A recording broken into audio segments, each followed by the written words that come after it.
Gordon.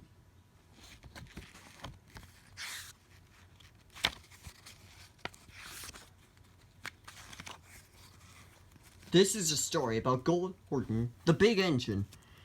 He was very proud, who always thought he knew best. But then one day something happened to make him realize his otherwise. Gordon was always boasting and telling the other engines how to behave. One day he was showing off to Edward. You watch me this afternoon as I rush through with the express. That will be a pleasant sight for you, when you're shunting trucks. And before he puffed away, he said, "Don't play around with the trucks, Edward. It isn't wrong, but we just don't do it." Edward ignored Gordon.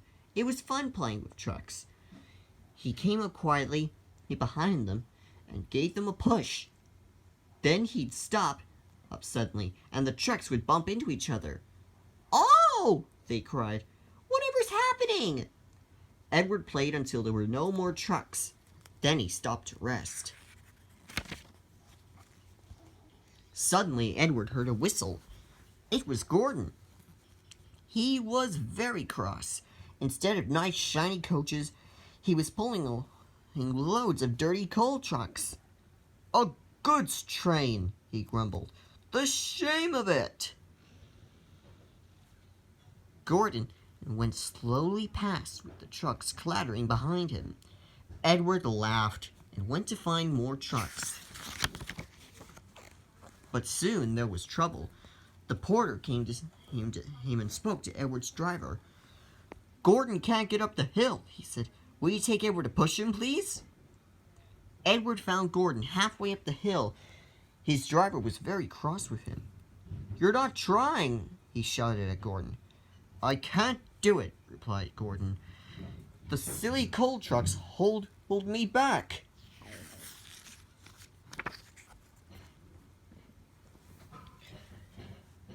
Edward came up behind Gordon's brake van, ready to push. "No use at all," said Gordon. "You wait and see," replied Edward.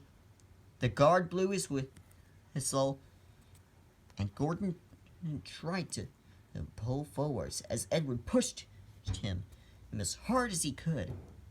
"I can't do it! I can't do it!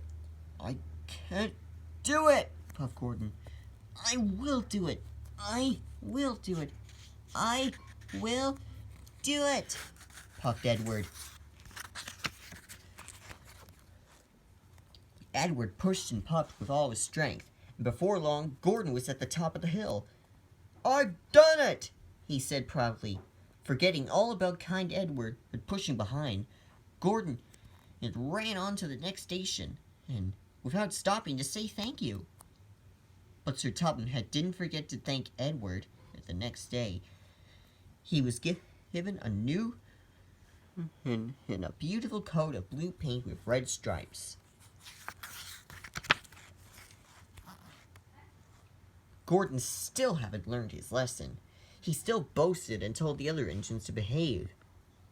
Now it was Henry's turn. "Henry whistles too much," said Gordon.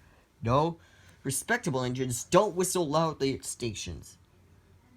It isn't wrong, but we just don't do it."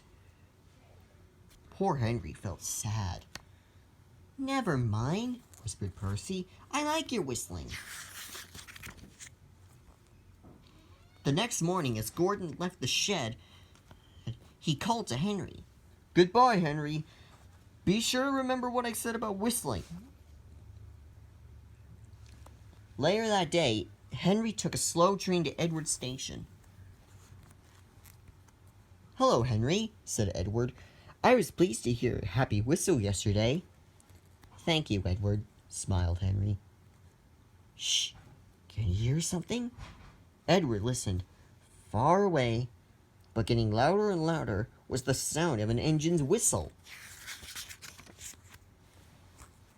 "It sounds like Gordon," said Edward. "But Gordon never whistles like that." But it was Gordon. He came rushing down the hill at a tremendous speed. Gordon's whistle valve wouldn't close, and he was whistling fit to burst. He screamed straight through the station and disappeared.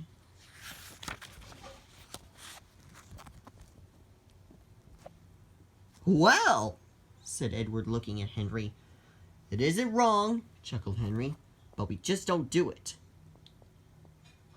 Edward, and "It isn't wrong, but we just don't do it," chuckled Henry, and Edward laughed. Meanwhile, Gordon screeched along the line.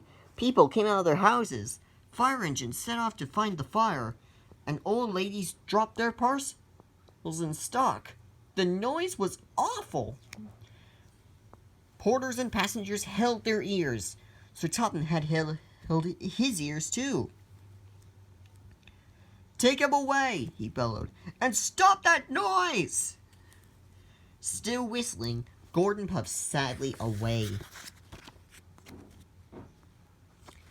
He whistled as he crossed the points. He whistled in the siding. Gordon was still whistling as the last passenger left the station. Two fitters climbed up and knocked his whistle valve in place. And at last, there was silence. Gordon sucked into the shed. He was glad it was empty. He didn't want anyone to make fun of him.